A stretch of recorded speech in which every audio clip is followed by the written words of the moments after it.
when we are done. And I should say I'm Tim. I'm calling in from the Twin Cities. I appear to be in 17th century France tonight, but I am in the Twin Cities near St. Paul. So anyway, we have a special guest this evening, and most of you know Stoic Dan, and he is the leader and organizer of the Orlando Stoics, as well as 5 other meetups. Somehow he was granted more hours in the day than most of us mortals, I like to say. But anyway, he is a very busy guy. But the reason that I asked him to come tonight, besides always just enjoying his input and his experience with Stoicism and philosophy, was because our topic in our book, we're in chapter 3 of Breakfast with Seneca, and our topic is worry and anxiety. And I'm guessing that this is a huge topic, and one of the reasons that many people probably get into philosophy or Stoicism is to help with their difficult emotions. And Stoic Dan, you mentioned a while back that you were experimenting with some interesting public speaking venue, and to be more specific, even stand-up comedy, which I think would strike fear into the heart of most of us mortals. So I was just very excited. I've asked him a few questions. I sent those off to him, and he was very kind in responding, and we felt like we would share those with the group. Before we get actually started here, I did want to read one brief quote from Seneca from our chapter 3 tonight to kick off our discussion. So welcome, Stoic Dan. In the book, the author is quoting Seneca from his Moral Letters 13, verse 13. Even when nothing is wrong, he writes, and nothing is certain to go wrong in the future, most people burn with anxiety. I thought that was quite a provocative statement, and I'm not sure that's maybe a little overstating the case, but we'll probably get into that in this hour. But Stoic Dan, you seem to me like a person who has mastered the art of calm. Would you say that's true about you? Yes, I think I have the advantage that I was quite stoic before I discovered Stoicism. I think I got it from my parents. And so I have had a life that somehow I practiced being calm or keeping my tranquility. I do it kind of naturally. And then with my Stoic practice in the last 7.5 years, I've just added another layer to it, kind of that rational thinking or that reasoning that we Stoics talk about. Excellent. What a blessing to have that natural temperament. So, but I'm sure you've worked on it with also your Stoic practice. But anyway, I'm going to get to my questions, which you were very nice to answer for me. And so I'm going to just go ahead and jump in. My first question is, you've been trying your hand at stand-up comedy. Can you tell us a bit about that? Sure. It's something that I first discovered. A friend pushed me to do it. One night we were at what's called an open mic night in Orlando. It was, as I remember it, the Milk District. That's the place where T.G. Lee Dairy and they produce all the milk products. There's one part of town that does that. And we were there that night, and they didn't have enough speakers. So my friend pushed me gently to give it a try. And I remember having about 30 or 40 minutes before my turn would come up, to get up in front of the mic, and you've only got like 3 or 5 minutes. But I just started thinking of things by Marcus Aurelius and the other Stoics that we know. I picked things that I thought would be funny. Maybe I would change them a little bit to make them modern and also to represent situations that we might encounter. And the surprising thing, I would have been happy that first night if I just got a couple of laughs. But the surprising outcome was that all of the people who were before me, it was like 15 people before me, they were all established comics in the area, and they all had apparently been telling their usual jokes, which was a repeat of the month before. And so the audience had just a few laughs here and there. But when I got up and I started talking about Marcus Aurelius and meditations, they were laughing more than for the comics.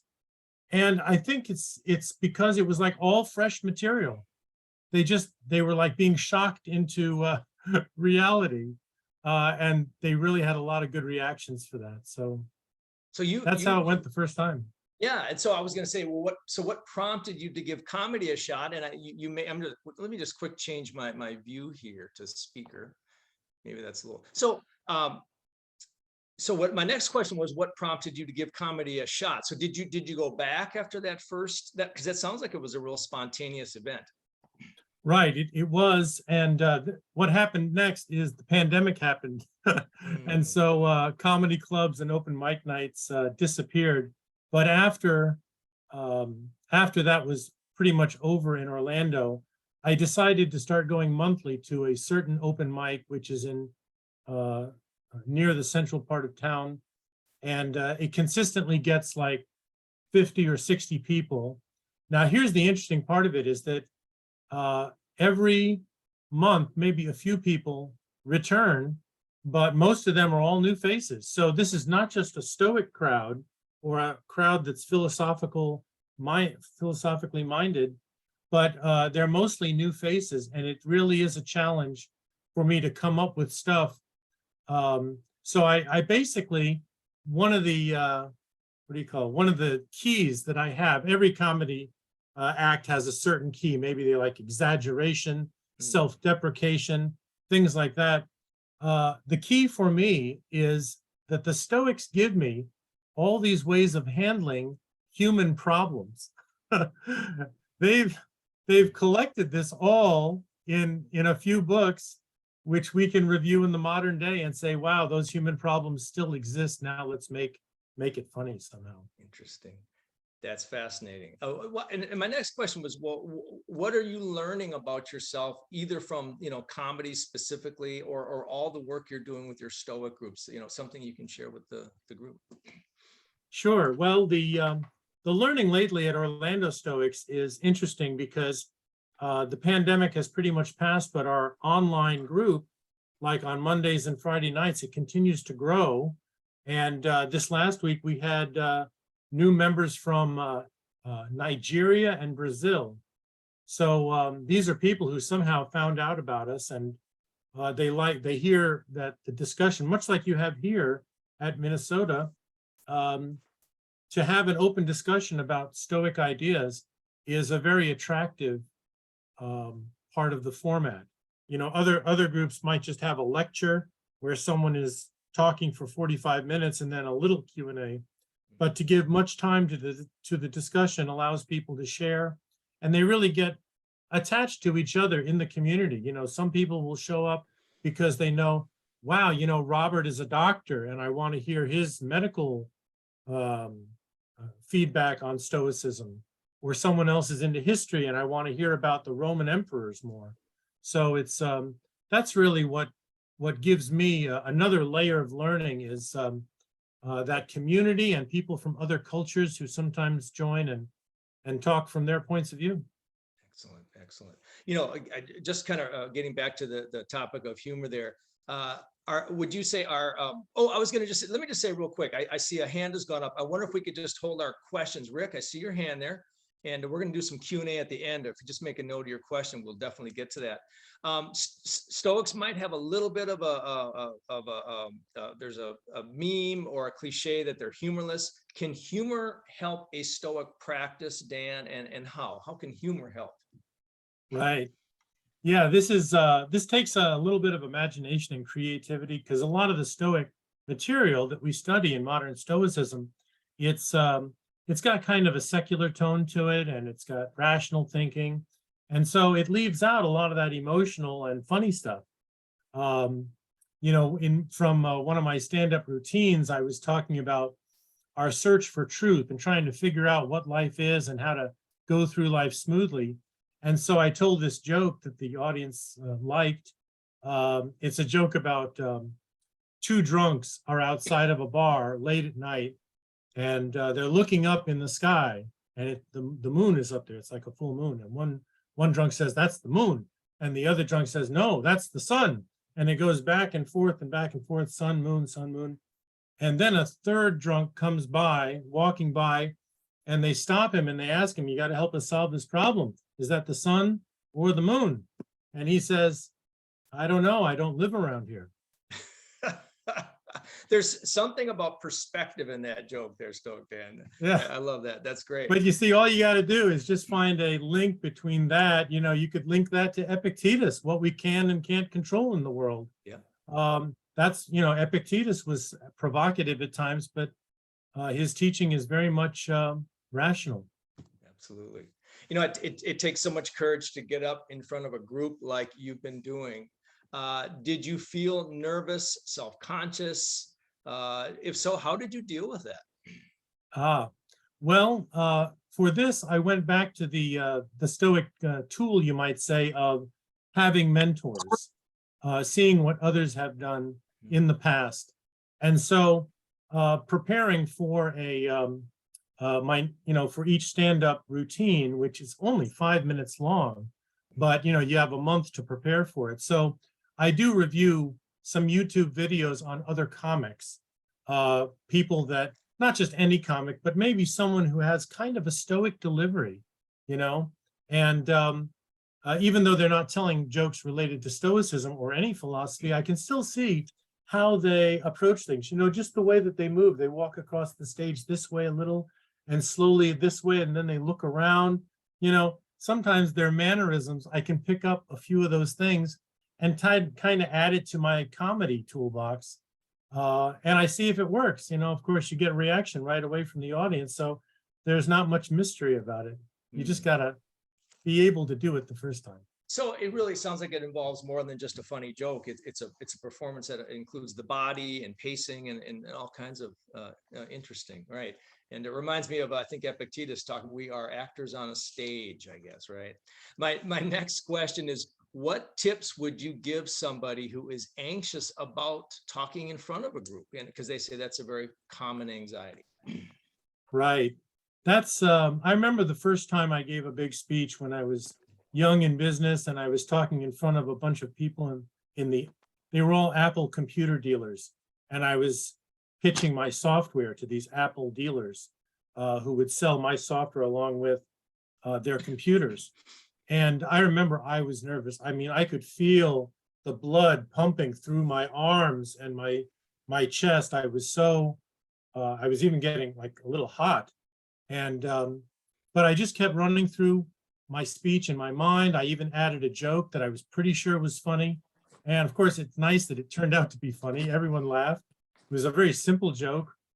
And that, of course, encourages you forward. But for the ongoing anxiety, I think that the best tool is simply practice. Do it often. Much like we say in Stoic practice, you know, don't just think about it once a week, do it every day, and then it will become a natural part of your being. You know, these Stoic tools that we talk about, impressions, discipline of desire, all these things, the 4 virtues, if you're working on them a little every day, it really will become a part of your being, and it won't feel like practice anymore. That's great advice. That idea of repetition a little bit every day. That's great. You know, for our last question, Dan, I wanted to talk about something that you actually, maybe some of the people here tonight saw you at Stoicon or recently. I think it was about a week ago. And you've been talking about Stoics adopting a 5th cardinal virtue, the virtue of what you're calling focus. Can you say more about that, and then maybe how that's related to anxiety? Right. Well, it's I suppose you could relate it to focusing on the goal, which is, you know, to give a speech in front of an audience. But the focus as the 5th virtue, I did develop the idea for 6 months. Then I started talking to friends about it. I started mentioning it in Orlando Stoics meetings. I wanted to get feedback from people because I didn't just want it to be in my mind, you know, like, oh, this seems important. I wanted to prove it. And so I did take it to that next level, talking with others about it.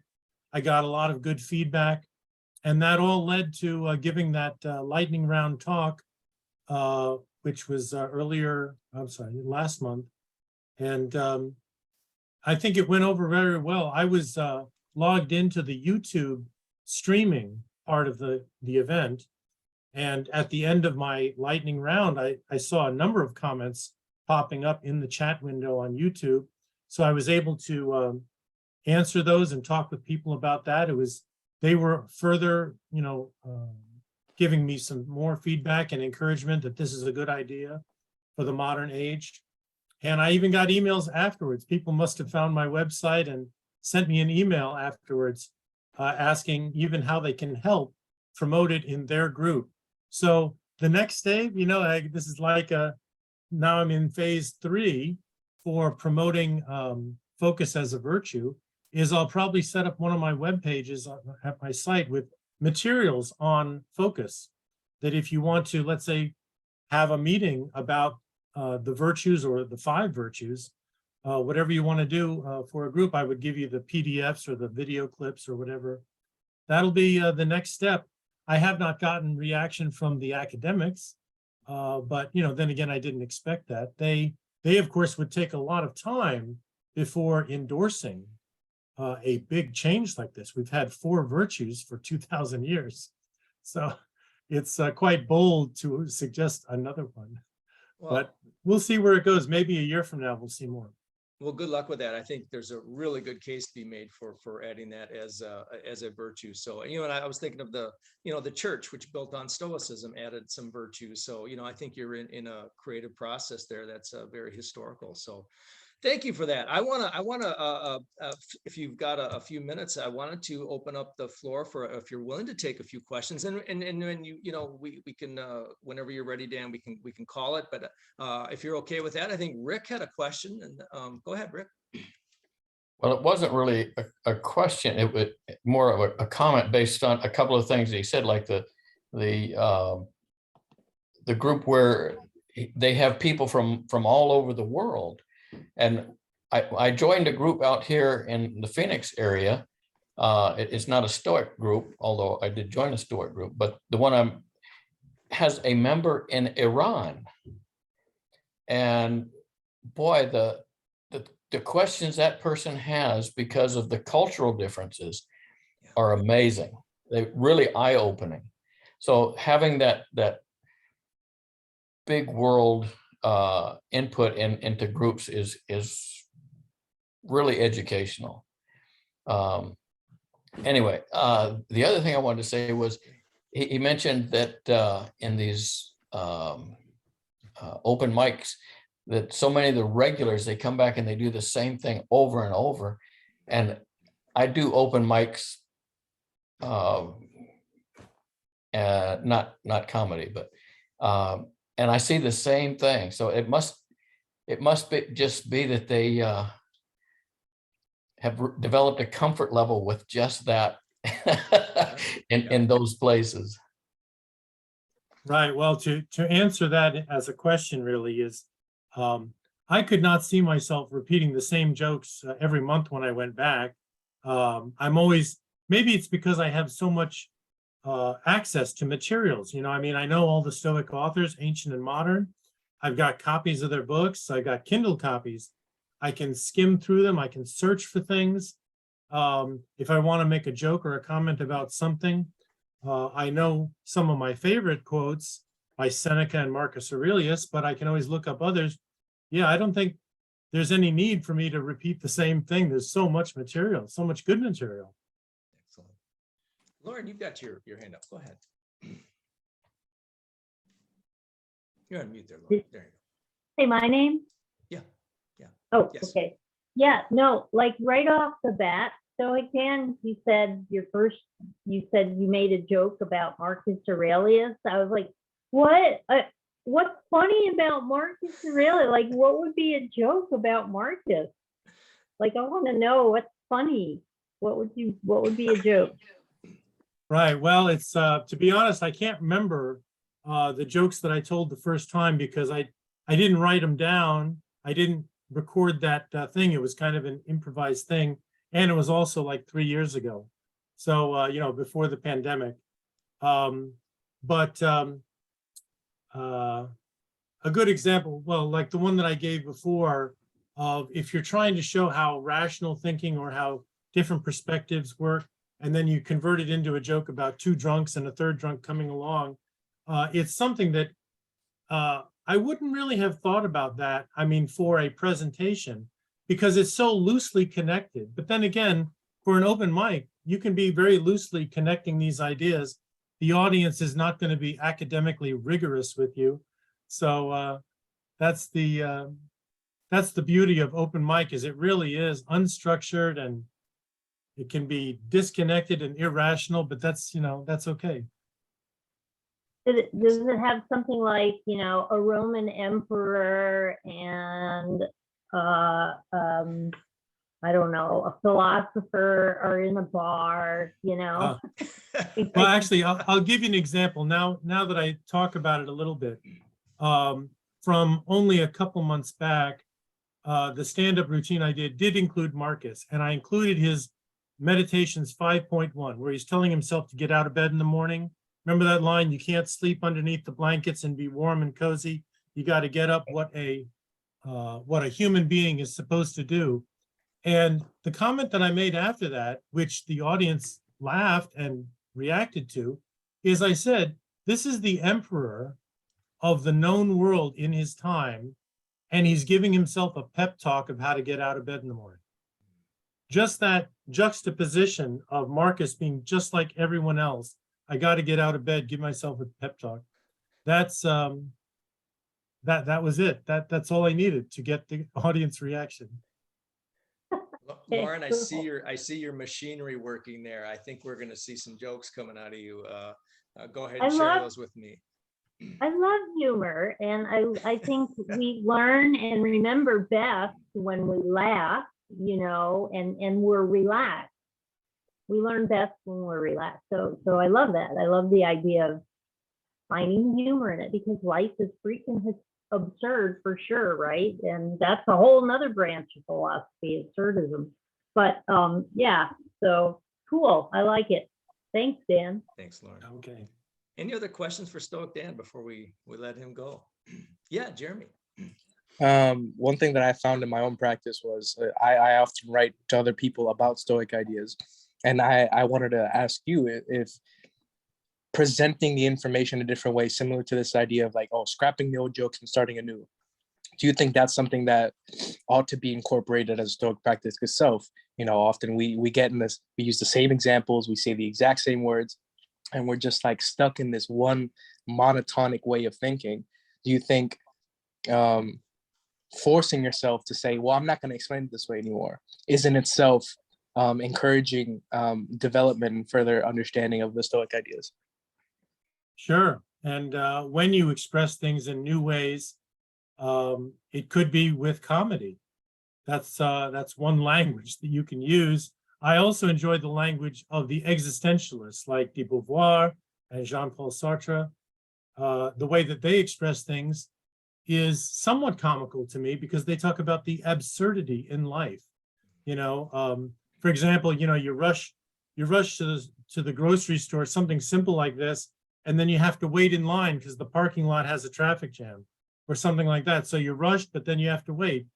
That's one of the absurdities in life. But think about why that's absurd. It's your impression. It's the way the human mind is viewing something. And boy, do we talk about impressions a lot as Stoics. So you see, there's one pathway right there.